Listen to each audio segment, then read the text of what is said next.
So what we are saying was, if any cash credit, any credit in the books of accounts, which is recorded without any proper explanation. If proper explanation is given, there is no problem. For example, I have taken the money from Venus.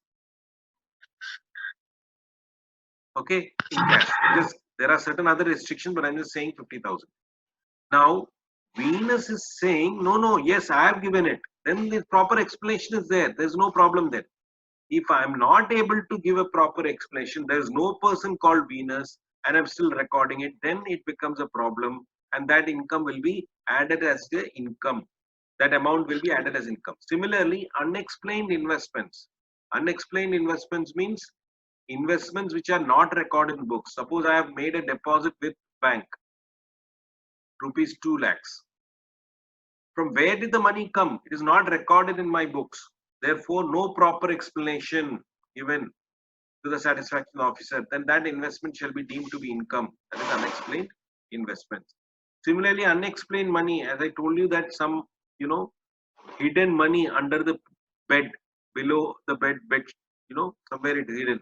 Or inside that Bhairava movie is there, that inside the money or some gold jewelry was inside the gas, gas cylinder. It was then.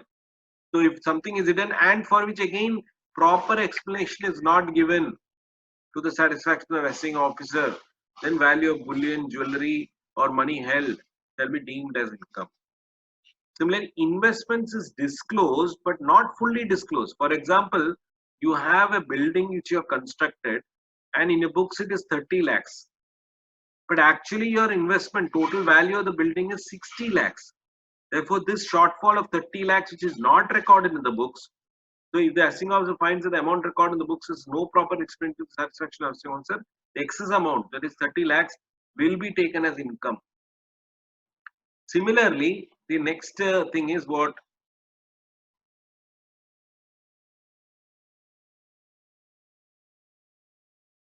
Very important. Unexplained expenditures. Unexplained expenditure. Unexplained expenditure. Venus, can you tell me an example where there can be unexplained expenditure?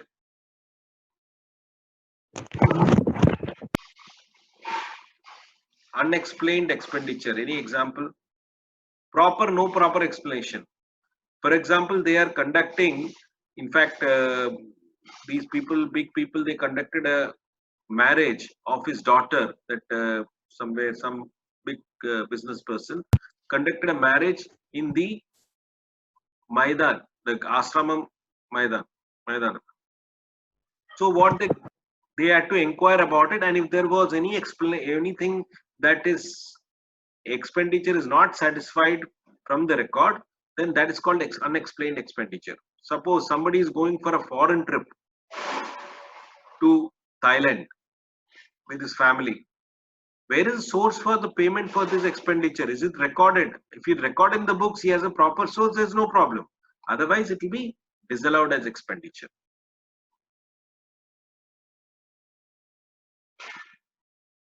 These are other situations similar to that. That is all there. Similarly, recovery against any allowance or deduction earlier.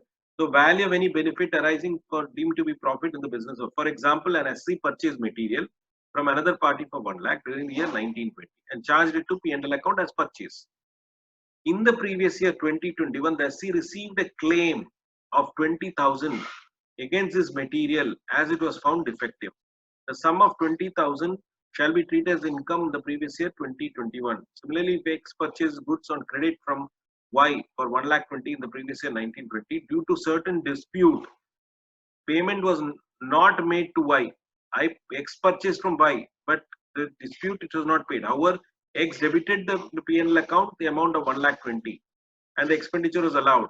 Subsequent year 2021, Y made a settlement with X, agreed to pay 90,000 and the balance 10,000 or 30,000, sorry, 1,20,000 minus 90,000. 30,000 will be taken as income because in the previous year you got an expenditure of 1,20,000. But did you actually pay that amount? No, because you had to, finally you settled it for how much? 90,000 only. But in the previous year, you claimed it as an income of how much? You claimed it 1,20,000, right?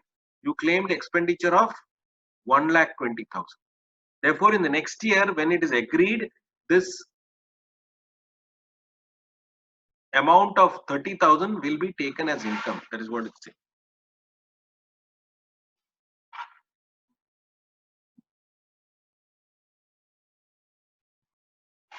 Now, this part I will have to discuss in the next class. That will take some time. So I'll stop here. So I'll just repeat. So try to understand. We are talking about, on one side,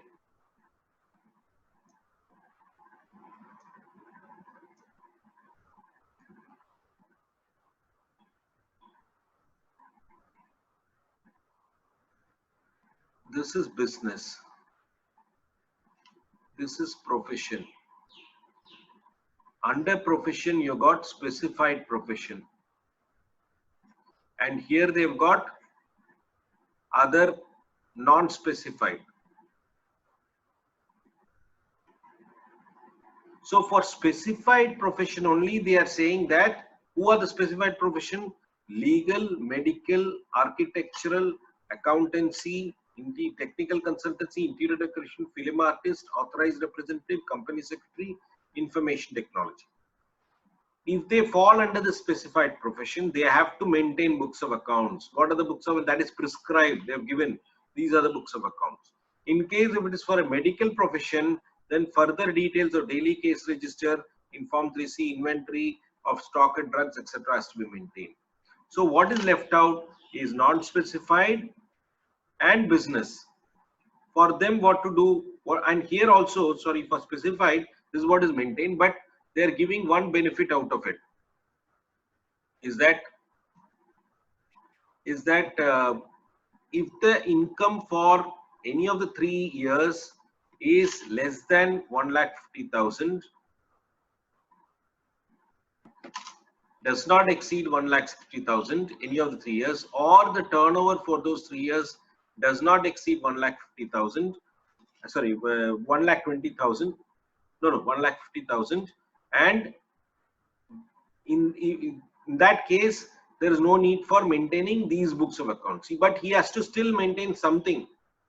Similarly, for somebody who is newly setting up the business, for them also the same thing, because 3 years is not available. No, they are just sitting. So if it crosses 1,50,000, then he has to maintain these books of accounts.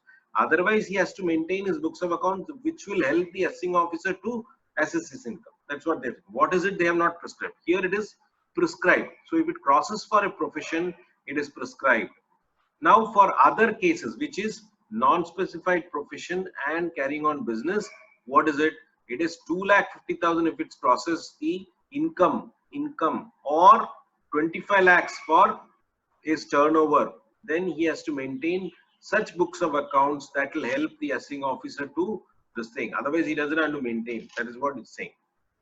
Okay. So this is what is the basic crux of it. So non-specified and carrying on, but should they maintain books of account? Yes, they have to maintain if it goes beyond 2,50,000 and 25 lakhs turnover. They have to maintain. But what they have not prescribed, unlike here. So generally it will be day book, ledger, and journal or whatever is to be, but it's not prescribed. Okay. Even if you are able to do a cash summary and give it, they cannot refuse it. They cannot refuse it. Of course, if it is coming under tax audit and all, there is no choice, because 25 lakhs means tax audit will come. So it doesn't make, I mean, you have to do. So that is as far as books of account. Be careful, because questions can be asked in this simple, multiple choice and things like that. Now comes compulsory audit.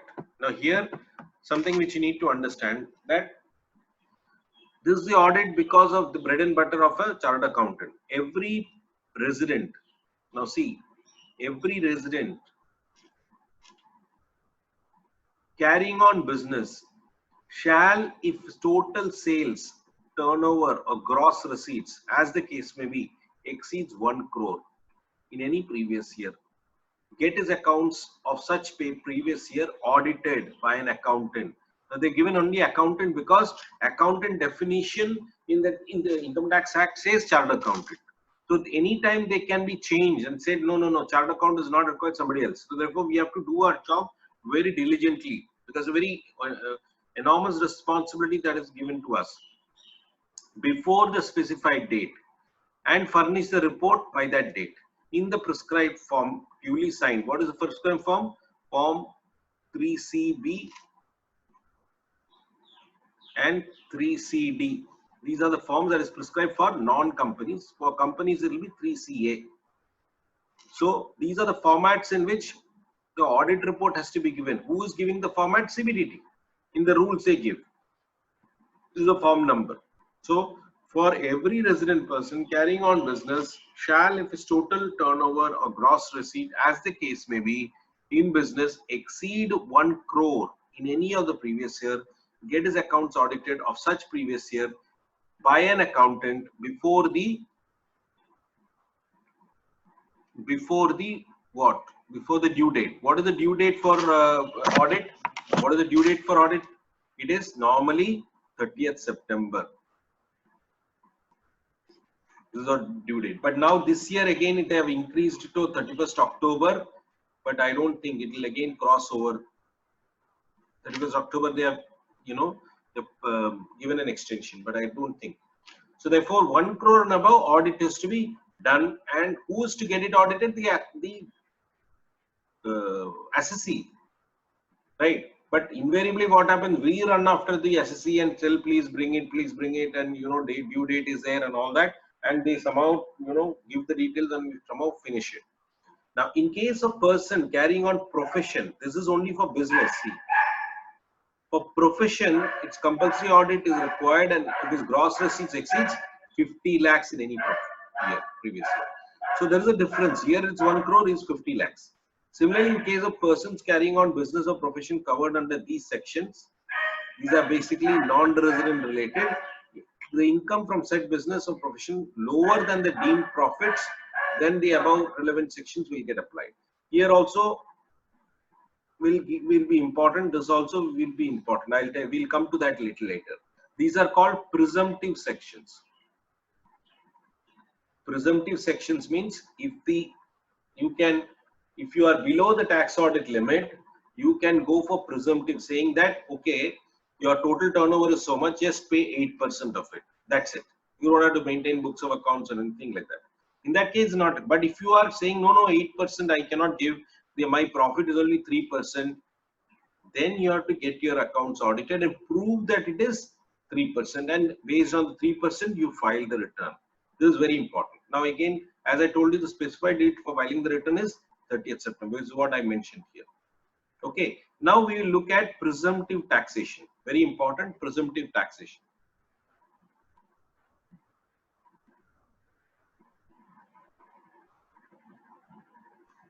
This tea coffee is not required for you. Now this is what is presumptive. What are the things coming here, which is the main one? For business, 44 AD. For profession, 44 ADA. For plying, hiring and goods carriage, 44 A. Please remember these sections is there in your initial chart. Essential conditions. Case of an assessee who is engaged in business. This is in case of an assessee engaged in profession. In case of an assessee engaged in plying, hiring or leasing of 10 or more or 10 or less goods carried, more than 10 it will not get applied. Similarly, if a person's turnover is more than 50 lakhs, this will not get applied. Profession, if it is more than 1 crore, it will not apply. But there is a catch here. We'll come to that. In that case, what happens? 8% is only required to be given. Take the total income, 8%, and that's it. What is the advantage? We'll come to that. Here, 50 lakhs, below 50 lakhs, 50% you have to give because of service. That's why 50% of gross receipt will be the deemed income paid on the assessee. In this case, they are saying that for heavy goods, 1,000 per ton of gross laden weight or unladen. For all other vehicles, 7,500. That means if you have, say, 6 vehicles, 2 of them are this category, that is 12, this heavy goods, then you have to pay 1,000 per ton per month. So if it is a 6-ton vehicle, then you have to pay 6,000 rupees per ton into 2 into 12 yearly. And for the other 7,500 per month into whatever numbers you got. That means you got 2 here, then into 12 into how many you got? 4. So I'll again write here the way it is. You'll look at a problem on this, then you'll understand. Let us not confuse you. This we'll look at a problem when we'll discuss that. So what are the other things that we need to take care here? Number one, the scheme is applicable if gross receipts exceeds, not applicable, is not applicable if it exceeds 200 lakhs. See, I was telling 100 lakhs, but there is 1 crore. Here is saying 2 crores. So there is something that they said that if you want to go for presumptive, you can still go till 2 crores. But if you opt out of it, then the limit is 1 crore. That's very funny, but the way it is that anybody who wants to go for presumptive, suppose a business person who doesn't want to, have books of accounts and get it audited and all that, he may be having say 1.5 crores turnover. Then he can go for presumptive if he doesn't want to get it audited. Suppose he's getting, he knows that 8% is his income, therefore he can go for it. But if he thinks no 8% is not there, then he cannot. Then he has to think immediately. He has to get it audited because it's anyway less than the moment you don't opt for 44AD. That is this thing. The limit of tax audit will be 1 crore. Now, the most important thing is the problem here is that any deduction allowable under section 30 to 36 shall, for this purpose of the above income, be deemed to have been already given to full effect. That means you cannot claim any more deduction. So you understand like this, that if your income, your turnover, because it's 8% of what? Gross receipts. Suppose your gross receipts is 1 crore 25 lakhs into 8% is how much? Or say 1 crore, then it's better to understand. 1 crore, then you have to pay 8 lakhs as your income. No further deduction will be there. Straight away you have to calculate tax. Deduction under this head, but ATC and all will you get. ATC you will get, but you will not get deduction under this head. 30 to 38 section shall not be available as if it has been given, including depreciation. Including that's why it's a big loss. Some people will not go for it because they think that depreciation is quite a large amount. They want to claim depreciation. Similarly, assessee is exempted under 44A of maintenance of books. So that is the biggest benefit, that he doesn't have to maintain books of accounts. The assessee can, however, voluntarily declare higher income. Suppose, as I told you, 1 crore is his turnover or gross receipt into 8% is coming to 8 lakhs. Now he's saying, no, my income is 10 lakhs. He can always offer higher amount. There's no problem. No need to maintain books of account because he's offering more. But if he wants to offer, if he wants saying, no, 8 lakhs is not my income is only 6 lakhs, then there's a problem. Then he cannot file like that. He has to get it off books. He has to maintain books of accounts and get it audited. Then only he can file the return. The SC can, however, voluntarily declare higher income on his return. The SC may choose not to opt for the above scheme and may declare an income lower than the specified amount. In that case, he shall have to keep and maintain the books of accounts under 44A and get his accounts audited under 44AB. This is what just now I told. That is 1 crore into 8% is coming to 8 lakhs. But he is saying, no, I don't have that much income. I have got only 5 lakhs. Say. Therefore, he has to maintain books of accounts and get it audited. This is what is the whole crux of this. So, very interesting. This thing is this, because lot of cases we try to file the return under this because the headache is less. You just file it. Same logic for profession. In that case, take the gross receipts and multiply by 50%. Even chartered accounts have to do it. But the problem here is that, for example, our firm which we are filing, the problem here is that we cannot ours is not more than 50 lakhs, the total gross receipts say. So in that case, what happens? We have to give compulsory by 50%. This get applied, but we don't have income that much. We can't show income of 50%. Suppose somebody is having a 40 lakh, this thing, 40 lakh of gross receipts from your profession. He has to give 20 lakhs income. That is too much. That nobody will be able to get. Therefore, you have to get it audited. You have to get it audited. Okay. Now, there are other provisions at the bottom, but I am not going to discuss that because not really relevant for you. This is for other businesses, for especially non-residents. They're all relating to non-residents. If they are in these businesses, then 7.5% will be the presumptive, 10% will be presumptive, 5% will be presumptive, 10% will be presumptive.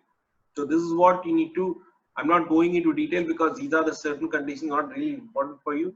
Yet to understand this, these are the sections also available for non-residents. All are non-residents. Okay. So we will now move to problem relating to this presumptive tax on this one, leasing, hiring, leasing and all that. So that problem we'll look at it and then we will